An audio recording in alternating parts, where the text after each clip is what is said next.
اعوذ باللہ من الشیطان الرجیم، بسم اللہ الرحمن الرحیم، والصلاة والسلام علی رسولہ الکریم۔ اللہ تعالیٰ کے فضل و کرم سے آج ہم اپنے پہلے پارے کا آغاز کر رہے ہیں، اور انشاءاللہ ہم ہر روز اس کو اس نقطہ نظر سے سنیں گے اور پڑھیں گے کہ آج کے سبق میں میرے لیے اللہ کا حکم کیا ہے۔ تو پارہ اول قرآن پاک کا پہلا پارہ آغاز ہوتا ہے قرآن پاک کا بسم اللہ الرحمن الرحیم، اور یہ ایک ادب ہے جو اللہ تعالیٰ نے ہمیں سکھایا ہے کہ ہر وہ کام جس پہ اللہ کا نام لے لیا جائے اس میں برکت آتی ہے اور اللہ کی تائید اور نصرت شامل ہو جاتی ہے، اور جس کام سے پہلے رب کائنات کا نام نہ لیا جائے وہ کام ابتر ہو جاتا ہے۔ اس کے بعد آغاز سورہ فاتحہ سے ہے۔ فاتحہ کا مطلب ہے دیباچہ، پیش لفظ یا اوپننگ جسے ہم کہہ سکتے ہیں۔ یہ جو سورت ہے اس کو ام الکتاب بھی کہا جاتا ہے کہ یہ کتاب کا جو آغاز اس سے ہو رہا ہے، اور اسی کو علماء نے یہ بھی لکھا ہے کہ سورہ فاتحہ ام الکتاب بھی ہے اور سورہ فاتحہ خلاصہ قرآن بھی ہے، کہ قرآن پاک کے آگے جتنے مضامین ہیں وہ بھی اس کے اندر جمع کر کے ان کا ایک جو امپیکٹ ہے وہ اس کے اندر ڈال دیا گیا، اس کا اثر جو اس کے اندر نظر آتا ہے۔ تو سورہ فاتحہ جب تک ہم نہیں پڑھتے حدیث کے مطابق ہماری نماز بھی مکمل نہیں ہوتی۔ یہ اہم ترین صورت ہے اور یہ پہلی مکمل صورت ہے جو نبی کریم صلی اللہ علیہ وسلم پر نازل ہوئی تھی۔ یہ دعا ہے، اور اسی صورت کے ذریعے ہمیں دعا کرنے کا طریقہ بھی سکھایا گیا ہے کہ پہلے اللہ کی حمد و ثنا بیان کریں، الحمدللہ رب العالمین الرحمن الرحیم، کہ اللہ کی جو حمد اور تعریف ہے وہ بیان کی، اور پھر اس کے بعد اپنی حاجت رکھیں۔ تو اللہ کی حمد و ثنا سے آغاز ہے، آخرت کی تذکیر ہے جب مالک یوم الدین کہتے ہیں، اور پھر ایاک نعبد و ایاک نستعین کہ اللہ تیری عبادت کرتے ہیں، تجھ سے مدد مانگتے ہیں، اور مدد کیا مانگ رہے ہیں؟ اہدنا الصراط المستقیم، کہ ہمیں سیدھا راستہ دکھا، اور گمراہ قوموں اور عذاب شدہ قوموں کے طرز عمل سے ہمیں بچا۔ تو قرآن پاک بھی انہی چیزوں کا مجموعہ ہے جو ہم آگے جا کے پڑھیں گے کہ اللہ کی حمد و ثنا اور سیدھا راستہ کون سا ہے، کون لوگ اس پہ چلے، اور غلط راستے پہ چلنے والے کون لوگ تھے، اور وہ کس طرح سے عذاب کا شکار ہوئے۔ تو ہم جو صراط مستقیم مانگتے ہیں وہ بھی قرآن ہمیں آگے جا کے بتاتا ہے کہ کون لوگ تھے جو صراط مستقیم پہ جن پہ انعام ہوا، وہ کون لوگ تھے جو قائم تھے، وہ انبیاء تھے، صدیقین تھے، شہداء اور صالحین تھے۔ تو ہم سورہ فاتحہ پڑھتے ہوئے یہ تصور رکھیں کہ اللہ تعالیٰ ہمیں نبیوں کا، صحابہ کرام، شہداء اور صالحین کا ساتھ عطا فرمائے۔ ہم یہ ساتھ مانگ رہے ہیں، اور ساتھ ہی ہم دعا مانگ رہے ہیں کہ اللہ ہمیں ان لوگوں کے راستے سے بچا جو کہ گمراہ ہوئے، یعنی یہود و نصارہ، اور جن پہ اللہ کا عذاب ہوا۔ تو اس دعا کے بعد اپنے طرز عمل کا جائزہ ضروری ہے کہ ہم عملاً کس کے راستے پہ چل رہے ہیں، دعا کس کی مانگ رہے ہیں، اور عملاً ہم کس کے راستے پہ چل رہے ہیں۔ تو جواب میں اللہ تعالیٰ پورا قرآن پاک پیش کرتا ہے۔ جب ہم نے دعا مانگی کہ اللہ ہمیں سیدھا راستہ دکھا، تو اللہ نے ہمارے سامنے قرآن رکھ دیا کہ یہ ہے وہ کتاب جس میں سیدھا راستہ ہے۔ سورہ بقرہ کا آغاز ہوتا ہے۔ سورہ بقرہ قرآن پاک کی سب سے بڑی سورت ہے، اور قیامت والے دن یہ اپنے پڑھنے والے پر سایہ کرے گی۔ اس کے بار بار پڑھنے کا حکم بھی ہے کہ پڑھا کرو اس کو۔ یہ سورت طوالت میں بھی قرآن پاک کی سب سے بڑی سورت ہے، اور احکام میں بھی سب سے بڑی سورت ہے۔ نام اس کا بقرہ ہے، لیکن بقرہ کا مطلب ہوتا ہے گائے، لیکن یہ ایسا نہیں ہے کہ اس میں گائے ہی کی تفصیلات بیان کی گئی ہیں، بس ایک ذکر اس میں آیا ہے اور اس کی بنا پہ اس کا یہ نام رکھ دیا گیا۔ اہم ترین سورت ہے، اور اس سورت کا مرکزی مضمون بنی اسرائیل کی امامت سے یعنی لیڈرشپ سے معزولی اور امت مسلمہ کا اس منصب پر فائز ہونا ہے۔ اور اس کے ساتھ ساتھ بہت ہی اعلیٰ ترتیب ہے اس سورت کی کہ جب کوئی انسان اس کو پہلی دفعہ پڑھتا ہے قرآن پاک کو، اور خاص طور پہ کوئی غیر مسلم یا نو مسلم، تو بڑی زبردست ترتیب ہے، دیکھیں گے آگے اس کو انشاءاللہ ہم۔ تو جو آغاز سورت کا ہوتا ہے کہ ذالک الکتاب لا ریب فیہ، کہ یہ کتاب ہے جس پہ کوئی شک نہیں ہے، اور ھدی للمتقین کے تقوی والوں کے لیے ہدایت ہے۔ تو مطلب اس کتاب کو ذہن یکسو کر کے پڑھیں کہ مکمل بالکل سچ، ہر طرح کی اس کے اندر کوئی کسی کجی سے پاک ہے، ہر طرح کی خرابی سے پاک ہے، شک و شبہ سے بالا تر ہے۔ لیکن فائدہ کون اٹھائے گا؟ جو ہدایت کے لیے پڑھے گا، اور اس کی صفات ابتدائی 5 آیات میں بتا دی گئی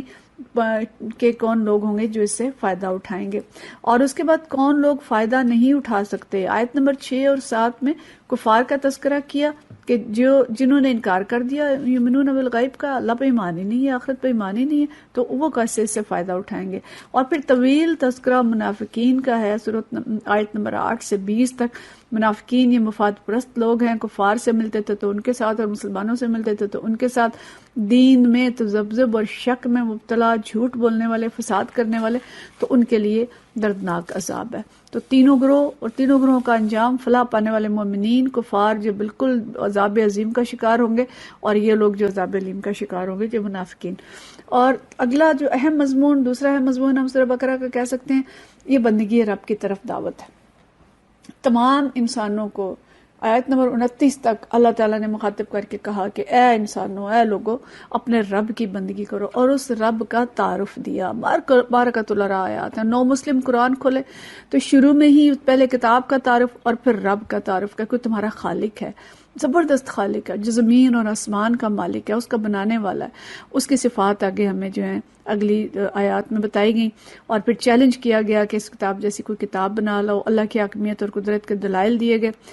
پھر تیسرا اہم مضمون آتا ہے تخلیق انسانیت کا، قصہ آدم و ابلیس، آیت نمبر 30 سے لے کے 39 تک۔ انسان کو بتا دیا کہ تم کوئی ڈاروینین تھیوری کے تحت نہیں آئے ہو کہ بندروں سے تم ترقی کرتے کرتے انسان بنے ہو، نہیں، اللہ نے اپنے ہاتھوں سے بنایا، خلیفہ بنایا، علم کے ساتھ پیدا کیا۔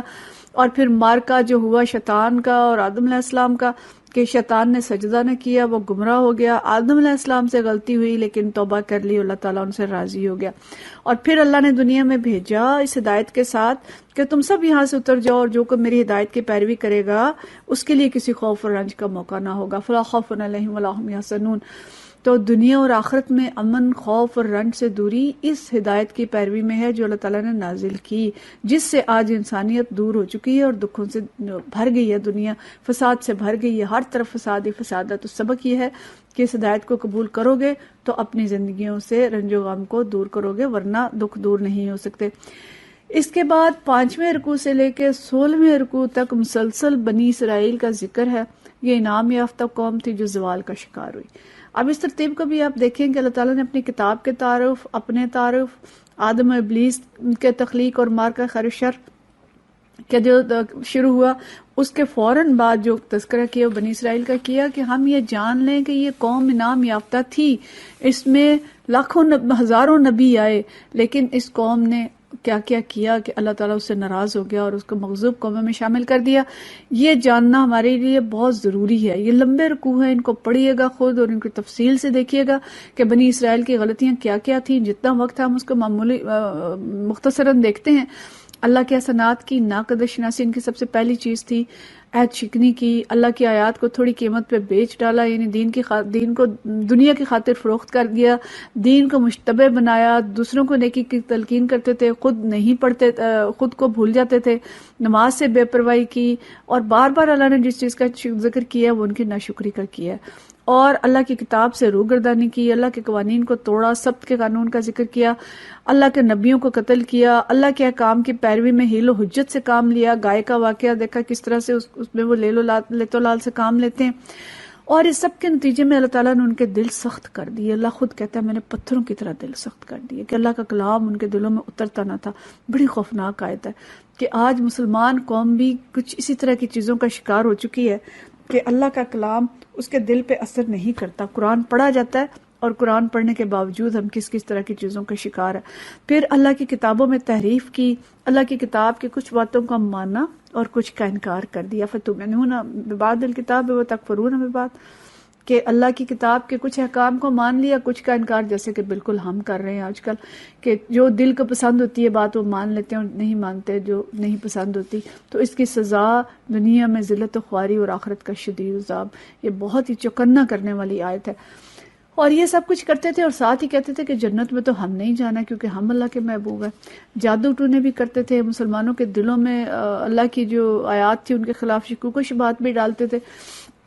تو ان کی ساری تفصیل بیان کرنے کے بعد اللہ تعالیٰ فرماتا ہے کہ مسلمانوں تمہارے پاس اللہ کی کتاب آ گئی ہے، اس کی پیروی کرو، اس کی تلاوت کرو، اور حق کا تلاوت ہی، ایسی تلاوت کرو جیسے کہ اس کا حق ہے۔ اور اگر یہ نہیں کرو گے اور ان کی پیروی کرو گے تو پھر اس کے نتیجے میں تمہیں اللہ کی پکڑ سے بچانے والا کوئی نہ ہوگا۔ اور بڑی خوفناک آیت ہے کہ آج ہم اللہ کی پکڑ میں آ چکے ہیں. قرآن کو چھوڑ کر ہم نے کچھ اور چیزوں کو علم کے منبع قرار دے دی. آکسفورڈ اور ہارورڈ کی پیروی کرتے ہیں, وہی علم کے سرچشمے ٹھہرے, اور اس کے نتیجے میں جو کچھ ہو رہا ہے ہم سب بھگت رہے ہیں.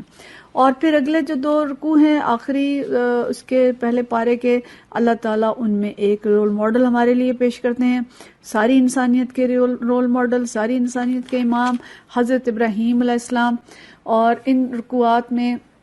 ان کی صفات بتائی گئیں کہ وہ کس طرح سے یکسو تھے, حنیف تھے, اللہ نے انہیں آزمایا تو ان کی اللہ کی ہر آزمائش پہ پورے اترے, توحید پہ قائم رہے, اللہ کی مکمل اطاعت کرنے والے تھے, ہر آزمائش میں پورا اترنے والے تھے, مزدور بن کے اللہ کا گھر بنایا, اور پھر دعا کی اپنی اولاد کے لیے اور ساری انسانیت کی ہدایت کے لیے کہ اللہ نبی صلی اللہ علیہ وسلم کو, ایک نبی کو مبعوث فرما جو ان سب کے لیے یعنی ان کو تیری ہدایت کو پہنچانے والا ہو. اور پھر انہوں نے اپنی اولاد سے بھی صحیح راستے پہ قائم رہنے کا وعدہ لیا, اور آخر رکوع میں اللہ تعالیٰ نے پھر مسلمانوں سے وعدہ لیا کہ جس راستے پر بنی اسرائیل چلے تھے اس راستے پہ تم نہ چلنا, بلکہ اس راستے پہ چلنا جو ابراہیم علیہ السلام کا راستہ تھا اور تمام نبیوں کا راستہ تھا, اور یہ کہ اللہ کے رنگ میں رنگ جاؤ, صبغت اللہ میں رنگ جاؤ, اللہ کی بندگی میں آ جاؤ, یہود و نصارہ کے راستے پہ نہ چلو, اللہ کے راستے پہ چلو گے, اللہ کے رنگ میں رنگو گے تو تم فلاح پاؤ گے. اور اس کے ساتھ ہی جو اگلی آیات ہے اس میں تحویل قبلہ کا اعلان ہوتا ہے کہ اللہ تعالیٰ یہ اعلان کر دیتا ہے کہ آج سے امامت جو ہے وہ ہٹ کے یہود و نصارہ سے اب مسلمانوں کی طرف آ گئی ہے, اور اب جو وعدہ تھا لیڈرشپ کا یہ مسلمانوں کے ساتھ ہے. اور ساتھ ہی فرمایا کہ ہم نے تمہیں امت وسط بنایا ہے, کذالک جعلناکم امۃ وسطا لتکونوا شہداء علی الناس ویکون الرسول علیکم شہیدا, کہ تم شہداء علی الناس بن جاؤ اور رسول صلی اللہ علیہ وسلم تمہارے اوپر شہادت دیں گے. یہ بہت بھاری ذمہ داری تھی. تو تحویل قبلہ کا حکم, اور اس کے بعد پھر یہ اللہ تعالیٰ نے بنی اسرائیل کا بیچ میں ذکر کیا کہ کس طرح سے وہ اس کا انکار کرتے ہیں اور اس کو مانتے نہیں ہیں. اور پھر نبی کریم صلی اللہ علیہ وسلم کی بعثت کا ذکر کہ ہم نے نبی کریم صلی اللہ علیہ وسلم تمہاری طرف بھیجے ہیں, ایسے رسول بھیجے ہیں جو تمہیں اللہ کی آیات سناتے ہیں, تمہاری زندگیوں کو سنوارتے ہیں اور تمہیں کتاب و حکمت کی تعلیم دیتے ہیں. اور فرمایا کہ تم مجھے یاد رکھو, میں تمہیں یاد رکھوں گا, اور میرا شکر ادا کرو اور کفران نعمت نہ کرو. اسی کے ساتھ ہی آگے شہداء کا اور اللہ کے راستے میں مارے جانے والوں کا ذکر کہ یہ ہمیشہ زندہ ہیں, اور صبر کی تلقین کہ جب کوئی مصیبت پڑے تو اس پہ صبر کرو. اور پھر اللہ تعالیٰ نے صفا و مروہ کے ذکر کے بعد پھر بنی اسرائیل کا ذکر کیا کہ جو اللہ کی روشن تعلیمات اور ہدایات کو چھپاتے ہیں ان پر اللہ تعالیٰ نے کہا کہ لعنت ہے. پھر اللہ نے اپنے کچھ نشانیاں بیان کی کہ عقل سے کام لینے والوں کے لیے زمین آسمان کی ساخت میں, رات اور دن کے پہم ایک دوسرے کے بعد آنے جانے میں, اور کشتیوں میں, ان سارے چیزوں میں اللہ تعالیٰ کی نشانیاں ہیں. اور پھر ایک مکالمہ اللہ تعالیٰ نے آخرت کا بڑا ہی زبردست اگلی آیات میں دکھایا کہ کس طرح سے لیڈر اور سرداران قوم اور ان کے پیروی کرنے والے ہیں ان کی لڑائی ہوگی, کہ جو سردار ہوں گے, پیشوا ہوں گے, وہ وہاں پہ اپنے پیرووں سے بے تعلقی کا اظہار کریں گے, اور جو پیرو ہوں گے وہ کہیں گے کہ یا اللہ ہمیں واپس دنیا میں بھیج, اور ہم ان کو کس طرح سے جیسے یہ ہم سے آج بیزار ہیں ہم ان سے بیزار ہو کے دکھا دیں. تو اس طرح سے اللہ تعالیٰ دنیا میں جو اعمال ہیں دونوں کے سامنے لائے گا کہ ہم, اور ہمارے لیے اس میں سبق کیا ہے کہ آنکھیں کھول کے پیروی کریں جس کی ہم نے کرنی ہے. اور پھر حلال اور حرام کا تھوڑا سا تذکرہ ہے کہ حلال اور پاک چیزیں کھاؤ اور شیطان کے بتائے ہوئے راستے پہ نہ چلو, کہ شیطان فحش اور بدی کا حکم دیتا ہے. اور اللہ تعالیٰ نے پھر حلال اور حرام کا تھوڑا سا ضابطہ یہاں پہ بتایا, باقی جو ہے وہ آگے آئے گا صورتوں میں. اور پھر اس کے بعد اللہ تعالیٰ نے بتایا کہ جو لوگ اللہ کی آیات کو چھپاتے ہیں اللہ انہیں ہرگز پاکیزہ نہیں کرے گا, اور قیامت کے روز انہیں سخت سزا دے گا. تو یہ سوا پارہ یہاں پہ ہمارا مکمل ہو جاتا ہے جو پہلی تراویح ہے. اور ہمارے لیے جو سبق ہیں اگر ہم دیکھیں کہ آرڈر آف دی ڈے اور ہمارے لیے اس میں اسباق کیا کیا تھے, تو اللہ کے نام سے ہر چیز کا آغاز کرنا, اللہ کے لیے بندگی کو خالص کرنا, شیطان کے راستے پہ نہیں چلنا, مارکہ حق و باطل جو دنیا میں جاری ہے اس میں ہم نے حق کے ساتھ چلنا ہے, یہود و نصارہ کے راستے پہ نہیں چلنا, اور ان کی جتنی غلطیاں ہم نے گنی ہیں ان سب سے ہم نے بچنا ہے, اللہ کے رنگ میں رنگنا ہے جیسا کہ حضرت ابراہیم علیہ السلام تھے. اور اللہ نے جو ہمیں وسط امت بنایا ہے, امت وسط بنایا ہے, ہم نے اس فریضے کو ادا کرنا ہے, اور اس دین کو ہم نے تمام دنیا کے لوگوں تک پہنچانے کے لیے کوشش کرنی ہے, نبی کریم صلی اللہ علیہ وسلم کی اطاعت اور فرما برداری کرنی ہے. اور صبر سے مدد لینی ہے، نماز سے مدد لینی ہے، اللہ کی کسی آیت کو چھپانا نہیں ہے، اللہ کا پیغام بے کم و کاست ہم نے تمام لوگوں تک پہنچانا ہے، اور دنیا میں ان لوگوں کی پیروی نہیں کرنی جو گمراہ ہیں کہ قیامت والے دن ہمیں رسوائی کا سامنا کرنا پڑے، شیطان کی پیروی نہیں کرنی، اللہ کے دین کی پیروی کرنی ہے، حلال کھانا ہے، حلال کی پابندی کرنی ہے، اور اللہ کی آیات پہ غور و فکر کرنا ہے۔ اللہ تعالی ہمیں ان سب چیزوں پہ عمل کرنے کی توفیق عطا فرمائے۔ لیکن اس پارے کو تفصیل سے پڑھ لیں خود، اور اس کی تفصیل دیکھ لیں تاکہ سارے مضامین جو ہیں یہ یاد ہو جائیں اور اللہ تعالی ہم سے راضی ہو جائے۔ وآخر دعوانا الحمدللہ رب العالمین۔